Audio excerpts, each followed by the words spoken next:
Okay, we're going to get into the show right away. However, before we do, as always, I want to remind you the goal of this show is to help athletes. So if you have tuned into the show before, you know the deal. You know why we're here. You know what we do. You know the kind of value we deliver week in and week out. And so my ask of you is that you share the show as you watch it right now. Share it to your social media, share it to a friend, a teammate, a coach, someone who is going to get benefit from tuning in. As well, I want to talk about what we are going to talk about today, which is that more is not better. Now, this is a common misconception with a lot of athletes out there, one that I know I've spoken about before, but I really want to dig into that one today. So we're going to get into it right away, and we're going to be talking about how more is not better. And we're going to go in three, two, one. Welcome, everybody, to another episode of the Elite Development Podcast, the number one show for athletes looking to gain an edge on their opponents and build their dream careers in sport. I'm your host, Kenny Dusseault, and today we are talking about how more isn't better. Whoa, what do you mean? So many athletes think that the way to succeed is simply to just outwork everyone, and as long as you're working harder, that means you're doing better. That means you're getting more out of your training. And guys, it just doesn't work like that. Because although that's a sound concept in theory that, if I do more work, I'll get better results. The problem is a lot of people don't understand the work that they're doing. A lot of people don't understand the benefit that they're getting from the work. So they're just focused on going the hardest. And by focusing on going the hardest, they're not focusing on one very, very important piece of the puzzle, which is the quality of the work. So when you are that athlete that is, constantly just trying to do more, constantly just trying to work harder, constantly just trying to push above and beyond what everyone else is doing, yeah, the work ethic that you're bringing to the table is admirable. That's, you're working harder than a lot of people are willing to work. But if a large chunk of that work is on the wrong shit, it's still not going to benefit you. And that's what I really want to touch on today is how to improve the quality of your training. Because if just doing more is not the answer to actually be seeing the success you're looking to see in your career. So how do we dig into the quality of training? How do we make sure that you're actually improving from the work you're doing and you're not just working for the sake of working? So some of the common mistakes I see athletes make is this one drives me nuts, and I see it all the time, is they hit burner sets at the end of their workout. So we'll be doing a power focused session where the goal is be as explosive and powerful as you can. And when they're finished, they go, okay, so I just did an extra 40 reps at the end just to really burn out my arms. Okay. Why? Well, I wanted to, just really push and burn out my arms. Okay, but the goal of the session was to be explosive. Are you explosive during that burner set? Well, no. Then why are you doing it?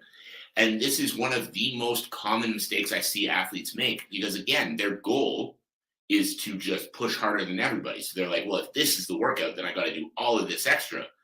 Whereas the way power training works, the way explosive power training works, if you haven't done it before, is the goal of power training is to be explosive. And if you do 500 reps, it's not explosive. I guarantee it. So don't sit here and say, oh, but I can keep it explosive. You can't. It doesn't work. Can you be moderately explosive doing a whole lot of reps? Yes.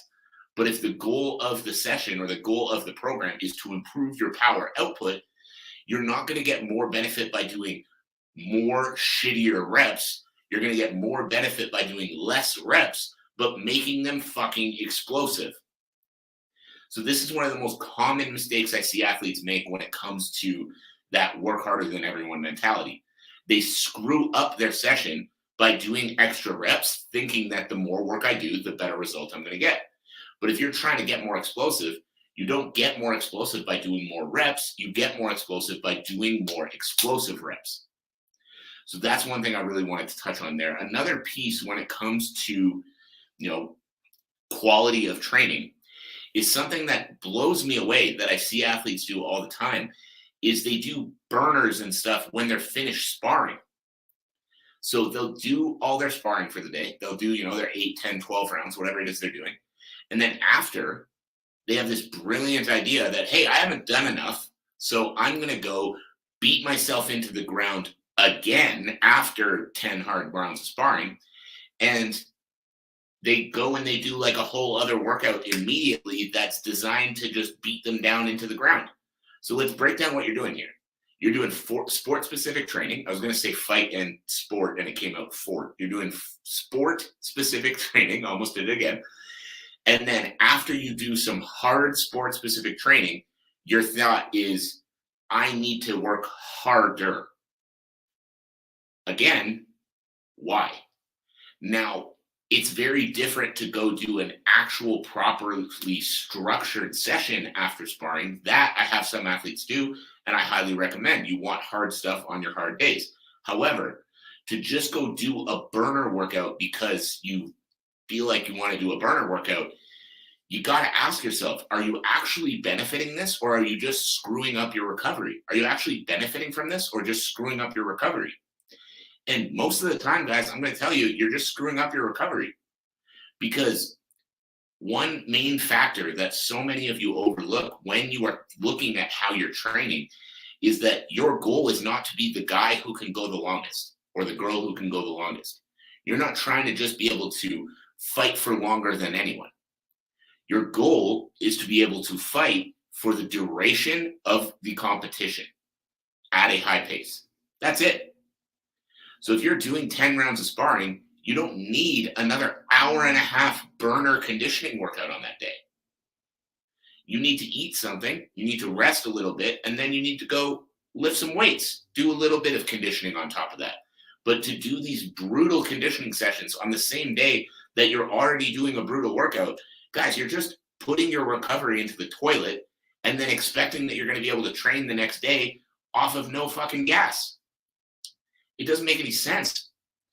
So what I want you guys to really start thinking about is asking yourself one very important question when it comes to your training. Why? And what that question might sound simple, but you need to ask yourself a very important question when it comes to your training. Why? Why am I doing this session? What benefit is it actually going to provide me? What am I working on within this training session that is going to help me perform on the night that I have to perform? And if the only answer you can come up with is mental toughness, you're already doing enough of that. You're already doing enough of that, because guess what? Like, people tell me that all the time. Oh, but I do all these extra runs because, I want to make sure I'm mentally tough. It's like, guess what else is mentally challenging? Fighting. Being able to get into a ring and fight another person is a mentally challenging thing that you do every day. And on top of that, yeah, every once in a while, throw in a mentally challenging training session just because. But that shouldn't be the purpose of every training session. It's the same idea, guys, when I see people strength train. We'll have our reps laid out. We're doing 2 lower body exercises each for 4 sets of 6 reps, pushing heavy, making sure that we're really challenging the body. And then I'll have an athlete tell me, oh, I just in 4 sets didn't feel like enough, so I did 10. I'm like, okay, why? And they're like, well, I wanted to really burn out my legs. I was like, okay, well, how much weight did you use? And then they tell me the weight, and I'm like, well, don't you think it would have burned out your legs if you pushed the 6 reps heavy like I told you we were supposed to? Oh, yeah. And it's just these little changes in your mindset, guys. More reps doesn't equal a better workout. More time in the gym doesn't equal a better workout. More sweat doesn't equal a better workout. It all comes down to what you're actually focused on changing. So when we're strength training, my goal with my athletes isn't to lift the heaviest possible weight. My goal is to improve the movement patterns that they are going to actually need when they step into the fight. So as a result, instead of just focusing on how much weight can you get on a bar, I'm focusing on how they're moving. So all my athletes know this, whether you're in the gym with me or whether you're online. Every exercise has details of what you need to focus on in the movement to make sure that we're getting what we want out of it. Because if you are doing too heavy of a weight and you can't maintain that movement, good for you. You have more weight on the bar, but you're not a fucking power lifter. So that weight that you're lifting doesn't necessarily help you when it comes to the sport.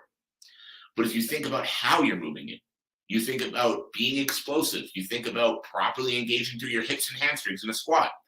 These little things are going to actually translate to more efficient movement when you're actually fighting. And in turn, you're going to be able to move better and use less energy while you do it, which in turn helps you with your gas tank because you're not using as much energy with all your movements.